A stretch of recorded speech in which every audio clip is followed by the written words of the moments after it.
We do not have the liberty to choose our consequences, but we do have the ability to choose our decisions. I repeat, we are not at liberty to choose our consequences, but we have the ability to make certain decisions. You see, in Proverbs 16 verses 9, the Creator says, "A man's heart chooses his ways, but it's the Lord that directs his steps." Listen, I'm not going to overcomplicate it. The only difference between you and your goals is that you are reactive instead of being responsible. And to be responsible is simply to respond with ability. So in this video, I'm going to go through 3 principles to help you achieve your goals faster and enable you to be the best version of yourself. The first step is to write a vision. How many of you can truly say you have a plan that you are anchored to and you know what to do every single day that's going to allow you to achieve your goals? If you're not that person, you need to be so clear and specific that regardless of your feelings or emotions, you know what is important and what you need to do to move the needle. Habakkuk 2 verses 2 says, "Write the vision and make it plain." Some of you might say to me, "So, I have the vision in my head," but you haven't written it down and you haven't made it plain. If I got into an elevator with you and said, "What is your life's goal?" or "What are you trying to achieve this year?" you might be able to describe it. But if I tell you to show me what you're doing today to allow you to move closer to it, how many of you can truly say you're able to do that? Let's be honest. A lot of you spend more time on your work than you do on your goals. At work, you have quarterly reviews, annual reviews, and often they assess both financial and strategic goals, and they measure whether they're underperforming or overperforming. How many of you have taken the time out to look and say, how far am I away from my goals? Where is the direction of travel that I'm going? What do I need today? So if you can do this for your job, how much more should you be doing this for your life? So I want you today to create a presentation plan of what you want your life to look like in 1 year, in 5 years, or even in 10 years. And I want you to apply this principle known as 5W2H. It stands for what, where, who, when, why, how, and how much. Ask yourself, what do I need to be doing in this very moment that's going to move the needle?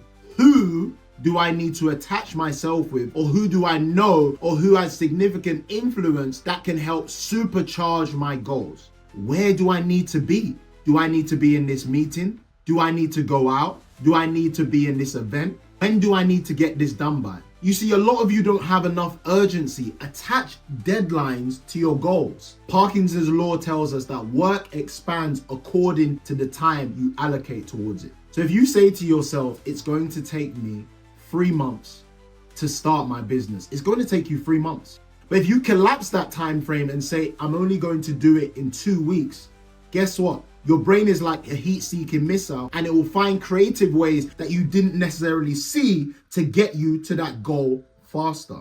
And then why? Why does it matter to you? We often procrastinate because it's easy to let ourselves down. But you don't have enough reasons, and that's why you're not getting the results. I'll repeat again, because someone didn't hear me. You do not have enough reasons, and that is why you are not getting the results. Write down whose life will change as a result of your actions. Because every time you want to let yourself down or give yourself a way of escape because it's getting too hard, you look at that piece of paper and you understand, you know what? I'm not just doing it for myself. And that will give you that extra impetus to push through when life gets hard. Next is how. How can I do this? Often we try to do things on our own, but it's not necessarily the most strategic way. Tony Robbins says the easiest way to be successful is to find something or someone that has done or walked the path you want to walk and then model it. Stop wasting time trying to reinvent the wheel. Sometimes the answer is as simple as finding someone who's done what you're trying to do and model it. Finally, it's how much. How much time should I be putting into developing my craft, developing my health, developing my relationships? How much resources do I need? How much finance do I need? You see, once you start to ask yourself better questions, you begin to get better answers. Speak it, believe it, receive it. The Bible tells us that death and life is in the power of the tongue. So I want you to disassociate from anything that is negative and draining and is moving you backwards instead of forwards in your life.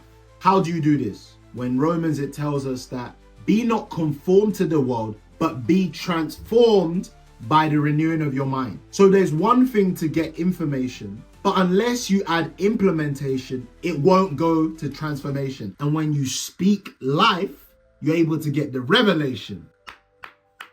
Oh, I'm going to say that again. When you speak life, you are going to get the revelation. You rise to the level of the temperature you set for yourself and those around you. So unless those around you or what you are listening to is positive, what you may call a friend or an aid is actually a foe. Every time you let negativity into your life, you are draining the battery that is helping you change your situation. The final one is remove decision fatigue. You see, we all have willpower, but willpower is finite. Some of us have more and some of us have less. As you go on throughout your day, you eat and dissipate at that level of willpower. And that usually happens as you make more and more decisions throughout the day. There are certain decisions I make the night before. I decide what I'm going to wear. I pack my food. I pack my clothes. I set my calendar up with certain meetings I need to do. I have an agenda for the day so that those automated decisions don't take up my energy, and I optimize to make the best quality decisions that are going to move my life forward. We often make the worst decisions when we are fatigued. For example, you might decide, I want to be healthy, but then you have a stressful day at work. And because you haven't prepared your meals the night before, you take the easy route and you have a fast food meal that helps you in the short term, but doesn't allow you to achieve your goals in the long term. Why? Because of that decision fatigue. One of the perfect examples of making powerful decisions is illustrated in John 2, verses 1 to 11, where there was a wedding in Cana of Galilee where Jesus turned water into wine. Verse 3 tells us that when they ran out of wine, Jesus' mother went to Jesus and said, there is no wine. And in verse 4, Jesus responds and says, woman, what does that concern have to do with me? My hour hasn't come yet. I'm just going to pause there. Jesus told his mother, woman, my hour hasn't come yet. How many of you would have allowed emotion to get involved in that situation and got angry? I'm not perfect. I'm going to put my hand up. He responded to his mother and said, woman, my hour hasn't come yet. His mother, Mary, was humble enough to understand who she was dealing with. And in verse 5, it says, she said to the servants, whatever he says, do it.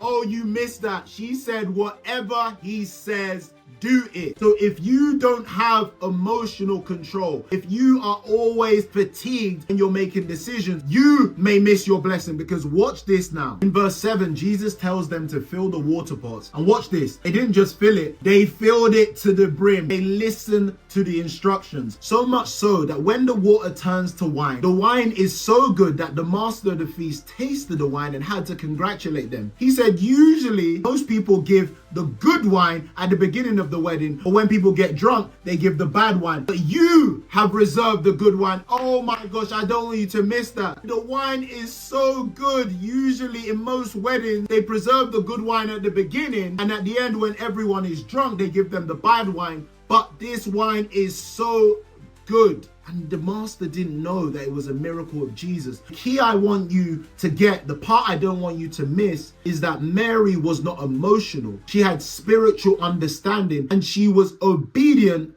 to the will of the Lord. When he said, my time hasn't come yet, she didn't react. She didn't get angry. She didn't say, how can you talk to me like this, son? She had control of her emotions and she made the right decision. So I want you to apply these 3 principles in your life. Trust in the Lord and watch your life change.